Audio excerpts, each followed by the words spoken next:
Салам достор, назарыңыздарда Аралаш медиа. Бүгүн сиздерге суранычтар боюнча Королевская игра деп аталган кызыктуу тасманы кыскача баяндап бермекчимин. Сиз шашпай отуруп видеону аягына чейин көрүүгө даяр болуп калган болсоңуз, биз баштадык.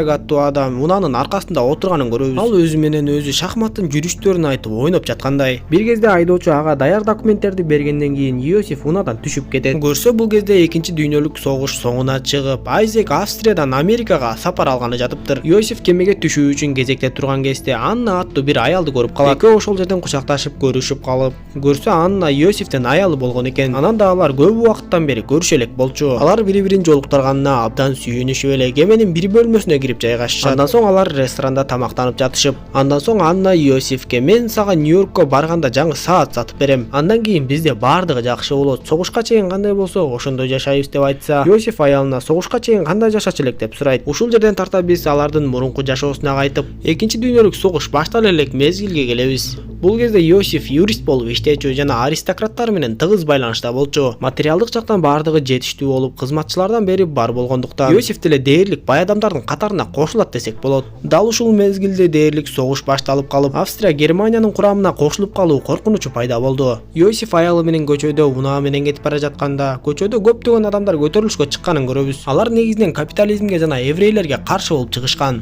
Андан соң Иосиф аялы менен ошондой эле ак сөөк бай адамдар чогулган жерде бийлеп жүргөнүн көрөбүз. Иосиф эч нерседен камсынабай эле, эч ким бизге эч кандай коркунуч жарата албайт деп ойлогон. Бир кезде эле кызматкер ага кофе алып келип берип, Иосиф кофени алып ичейин деп жатып эле идиштин алдында жазылып турган жазууну көрүп калат. Көрсө аны досу Густав сыртта чакырып жатыптыр. Иосиф дароо эле сыртка чыгып досу менен көрүшүп, Густав болсо дароо эле ага Гитлер жөнүндө айта баштап, "Сен эртерээк аялың менен бирге Америкага качып кетпесең, сага чоң коркунуч жаралганы турат. Бардыгы сен ойлогондой эмес. Бир аз убакыттан кийин эле нацисттер бардыгын колго алат" деп эскертип, Иосифке даяр билетти берет да дароо жөнөп кетет. Мындай кабарды уккан Иосиф дароо эле Аннага "Бардык керектүү жана баалуу буюмдарыңды алып, автобекетке барып мени күтүп тур. Эгер мен түнкү саат 12ге чейин келбесем, тезинен Америкага жөнөп кет" деп айтат. Өзү болсо иш ордуна кирет да бардык иш кагаздарды өрттөп баштайт. Бир аздан соң эле терезеден карап, анын үйүнө 5-6 адам келгенин көрөт. Ал акыркы кагазды өрттөп жатып, ал жердеги банктык эсептин сыр сөздөрүн жаттап алат. Үйгө кирип келген нацисттер Иосифти качырбай оп-оңой эле кармап калышат. Алар Иосифтин бардык буюмдарын алышып, жашыруун полиция бөлүмүнүн башчысы Францка алып келишет. Франц Иосифке маданияттуу түрдө чылымын жана шарабын берип сыйлап, ал Иосифке көп эле каршылык көрсөтө бербей, жанагы бай аристократтардын банктык эсептерин ачып берүүнү талап кылат. Анда Иосиф дароо эле ал нерседен баш тартат. Франц болсо аны бир бөлмөгө каматып салды. Кыскасы, Германия оңой эле басып алып койгон Австриянын ушундай жол менен бардык ресурстарын алганга аракет кылып жатат. Ал эми азыркы убакытка кайтып келсек, Иосиф аялы уктап жатканда сыртка чыгып сейилдеп келүүнү чечет.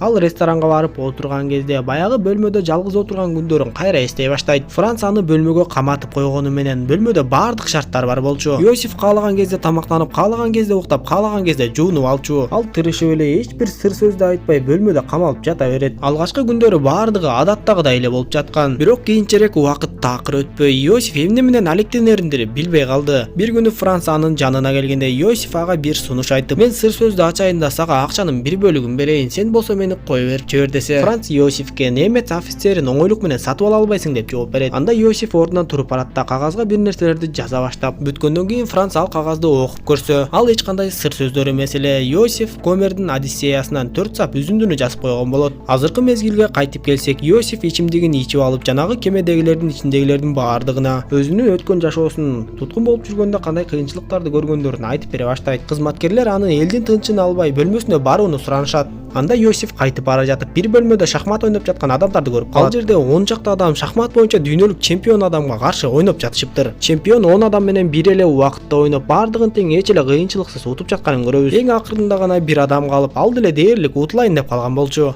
Анда Иосиф ал адамдын жанына барат да шахматтын жүрүштөрүн айта баштайт. Элдин бардыгы Иосифке карап күлө башташат.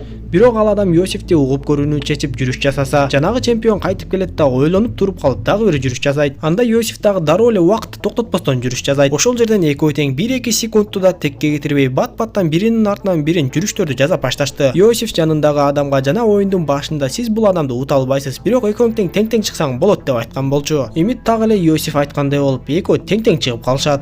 Ошентип оюнду аяктап көрсө жанагы адам ушул кеменин ээси экен. Ал адам Иосифке сен буга чейин канча жолу уттуң эле деп сураса, Иосиф ага чындыгын айтып, мен шахмат таштарын бүгүн биринчи жолу кармадым деп айтат. Иосиф кайрадан өткөн күндөрүн эстей баштап, ал баягы бөлмөдө жалгыз камалып жата берип, психикалык жактан аябай эле жабыркап баштайт. Ал бөлмөнүн бардыгын чачып салып, жылаганчтанып чечинип сыз жерге жатып, өлгөн чымын менен ойноп, өзүнүн тамырын кесип, өмүрүн кыйганга да аракет кылып көрдү. Убакыттын өтүшү менен ал такыр эле өзгөрүп, бир күнү ал Францка бардыгын айтып берем деп кабылдамада күтүп отурган болчу. Ошол жерден ага окшогон адамдардын бириби Айтор терезеге чуркап барганга жетишип, имараттан секирип кетип өлүп калат. Башкалар ага алаксып калган кезде Иосиф ал жерде турган китепти алып жашырып алганга жетишет. Ал бөлмөсүнө кайтып келгенден кийин китепти ачып көрсө, ал шахмат жөнүндө китеп экен. Буга чейин Иосифке шахмат анча деле жагы берчү эмес. Бирок эми эмне кылаарын билбей, ошол китепти окуу менен алектене баштайт. Ал кайрадан өзүнө келип, үйүн жыйнап, кийимдерин кийип, чыгармачылык менен катыган андан шахмат таштарын да жазып алып, өзү менен өзү ойноп баштайт. Бир күнү Франц Иосифти өзүнө чакырып алат да. Иосиф сыр сөздөрдүн бардыгын айтып бергенге даяр болуп калды го деп ишенип жатса эле, Иосиф кайрадан баш тартып, мен өз бөлмөмдө эле камалып жаткан абдан жакшы экен деп коет. Кийинки көрүнүштө биз азыркы күнгө кайтып келип, Иосиф кемеден карап эле аялын таппай калат. Ал кеменин эч бир жеринен Аннаны таппай коюп, кызматкерлерге кайрылып, бирок кызматкерлер Иосифке сиз башынан эле кемеге жалгыз келгенсиз деп айта башташат.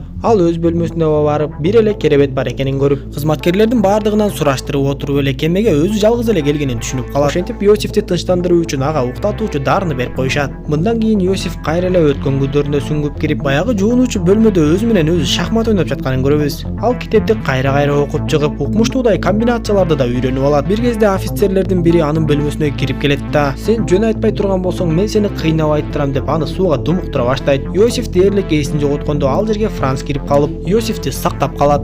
Бирок өкүнүчтүүсү, ошол жерден Франц Иосифтин китебин жана шахмат таштарын таап талкалап салат. Азыркы көрүнүштө баягы кеменин ээси жанагы дүйнө чемпионун эч кандай окуганды да жазганды да билбей турганын айтып, анын өткөн жашоо таржымалын айтып берип, анын бирден бир түшүнгөн тили шахмат тили деп айтат. Анан да ал Иосифтен суранып, ошол шахмат чемпиону менен шахмат беттешине чакырмакчы болот. Биз өткөн күндөргө кайтсак, Франц Иосифтин досу Густавты алдырып келет да, досун атып саларын айтып коркутуп, Иосифтен дагы да сурай баштайт. Анда Иосиф сыр сөздү айткан күндө деле досу экөөнү кое берип жиберерине ишенбей, дагы эле сыр сөздү айтпай жатып, досу анын көз алдында окко учат. Караңгы бөлмөдө камалып турган Иосиф мени кое бергилечи деп кыйкырып жатат. Эшиктин сыртынан жакындап келген кызматкер, эч ким сизди камап салган жок, сиз эшикти өзүңүз бекитип алдыңыз го десе, Иосиф эшикти ачып чыгат да, таң калып эле, мен эми бошмунбу, мени чындап эле бошотуштубу деп сурап баштайт. Бул кезде Иосиф жанагы кемеде өзүнүн бөлмөсүндө болчу. Мындай көрүнүштөрдөн кийин биз албетте Иосиф чындап эле акылдан айнып калганын түшүнө баштайбыз. Кызматкерлер аны жанагы дүйнөлүк чемпион менен ойноо үчүн беттешке алып барышат. Кеменин ээси ортого чоң акча койсо, Иосиф ага макул болбой, жанагы чемпиондун колундагы саатты көрүп эле, бул менин саатым экен, мен өзүмдүн саатымды утуп алышым керек десе, чемпион колундагы саатын чечип ортого коет.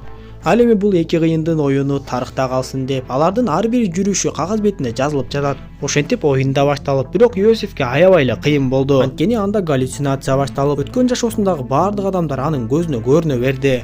Акырында Иосиф жеңишке жетип, жанагы саатты утуп алат. Атайын иш кагаздарга Иосиф жөнүндө маалыматтарды жазып калтырышат. Бирок ал эмнегедир кагазга өзүнүн атын Макс ван Лойвен деп жазып жатканын көрөбүз. Ал эми өткөн күндөргө келсек, баягы офицер Франц дээрлик экинчи дүйнөлүк согуш бүткөндөн кийин Иосиф өзүнүн акылын жоготту деген чечимге келип, аны кое берип жибериптир. Ошентип Иосиф сөзүнө туруп, акырына чейин чыгып, өз өлкөсүнүн байлыктарын жана тийиштүү маалыматтарды душмандарга алдырган жок. Бирок эң кейиштүүсү, ал өзүн жоготуп алды. Тасманын аягында ал чындап эле акылынан ажырап, оорулуулардын арасында отуруп калганын көрөбүз. Анын жанына Анна келип, өзүнүн Америкадан келгенин айтып, ага китеп окуп берип жатат. Бирок Иосиф Аннаны такыр эле тааный албай койду. Сыягы анын акыл эсинен көп нерселер унутулуп калгандай.